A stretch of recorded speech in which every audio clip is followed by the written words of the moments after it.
मेरे प्यारे साथियों, एक दिलचस्प कहानी लेकर आया हूँ जो हमारे आसपास के रिश्तों और भावनाओं के ताने बाने को छूती है। इस कहानी का हर मोड़ आपको सोचने पर मजबूर कर देगा। तो चलिए, बिना समय गंवाए इसे शुरू करते हैं। एक कॉलोनी में हरी नाम के एक बुजुर्ग व्यक्ति रहते थे।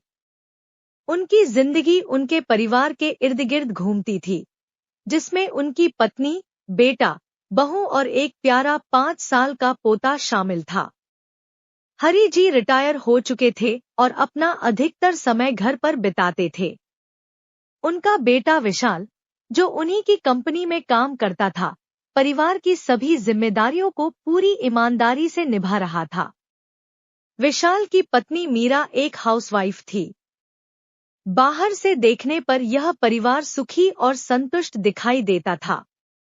लेकिन मेरे प्यारे साथियों, हर चमकती चीज सोना नहीं होती। समय के साथ विशाल की शादी को 7 साल हो चुके थे। इन 7 वर्षों में विशाल ने अपनी जिंदगी पूरी तरह अपने परिवार के लिए समर्पित कर दी थी। वह ओवरटाइम करता था ताकि घर में किसी भी चीज की कमी न हो। लेकिन इस समर्पण की कीमत उसकी पत्नी मीरा ने चुकाई। वह महसूस करने लगी कि विशाल उसे समय नहीं दे पाता। अपने पति के प्यार और ध्यान की कमी ने उसे भीतर से बेचैन कर दिया। विशाल, जो अपने काम में व्यस्त था, यह समझ नहीं पाया कि उसकी पत्नी की जरूरतें भी उतनी ही महत्वपूर्ण थी जितनी उनके बेटे की शिक्षा या परिवार का भरण पोषण। मीरा की निराशा धीरे धीरे गुस्से में बदल गई। वह अपने पति से झगड़ने लगी।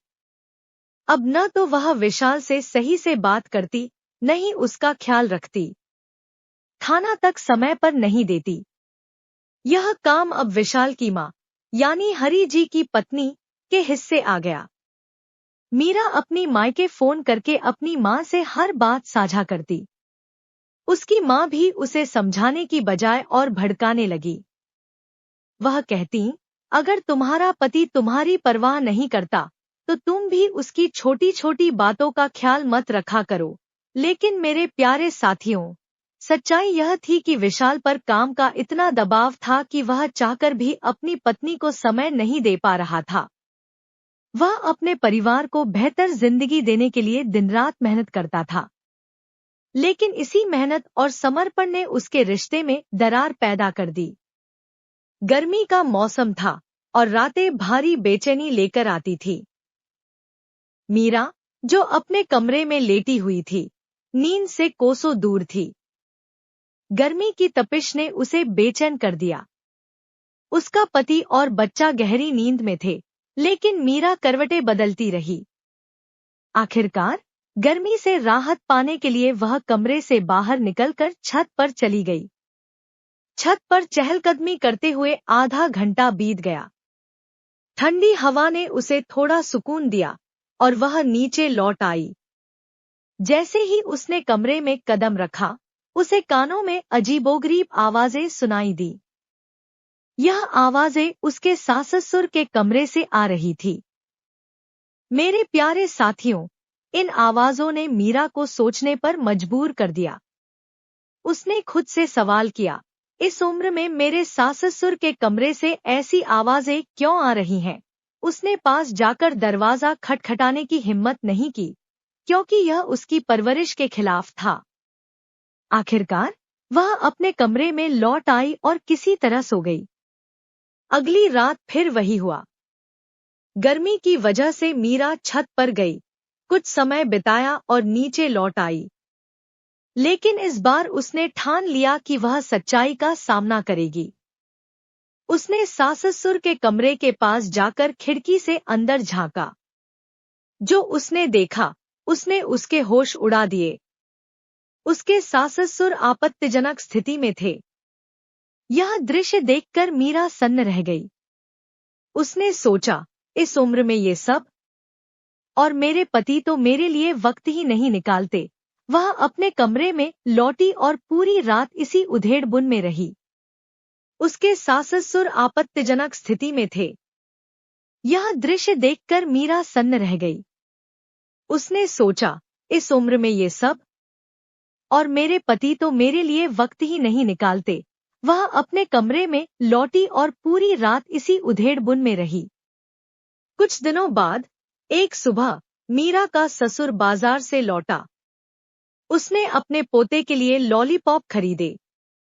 यह देखकर मीरा मुस्कुराई और कहा, पापा जी, क्या आप सिर्फ पोते को ही लॉलीपॉप लाएंगे?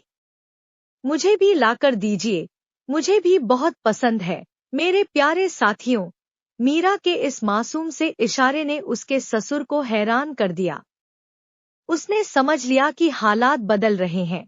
अरे बहू, ऐसी बात नहीं है, तुम जब कहो मैं तुम्हें लॉलीपॉप खिलाने के लिए तैयार हूँ।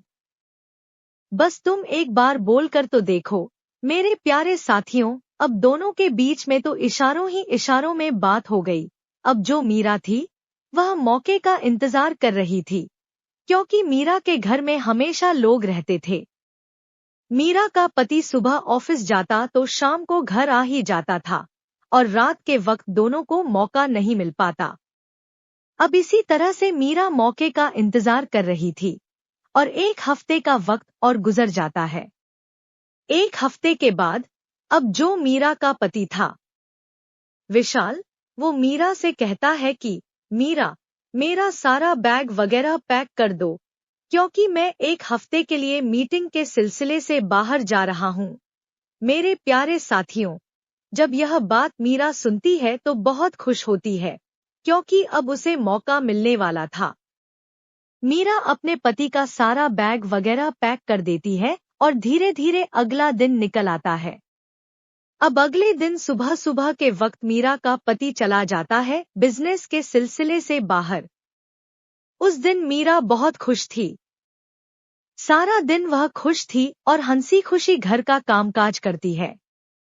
रात के खाना खाने के टाइम मीरा अपने ससुर को में कह देती है कि पापा जी, आज मेरा लॉलीपॉप खाने का बहुत मन कर रहा है, तो आप मेरे कमरे में आ जाइएगा। मेरे प्यारे साथियों, अब इस बात को सुनने के बाद मीरा के जो ससुर थे, वो भी बहुत खुश हो जाते हैं। अब सभी लोग अपने अपने कमरे में सोने के लिए चले जाते हैं।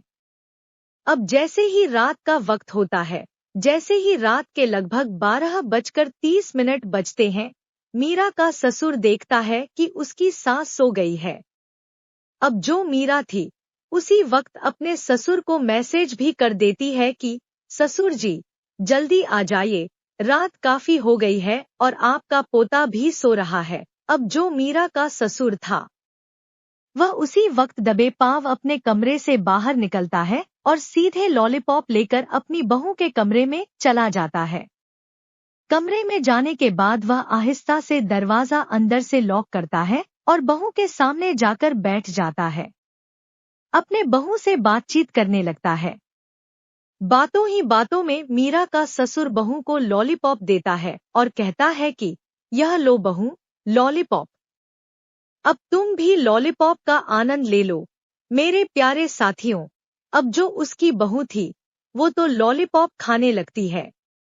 अब खाते ही खाते दोनों के बीच में बातचीत होने लगते हैं और दोनों एक दूसरे के बेहद करीब आ जाते हैं।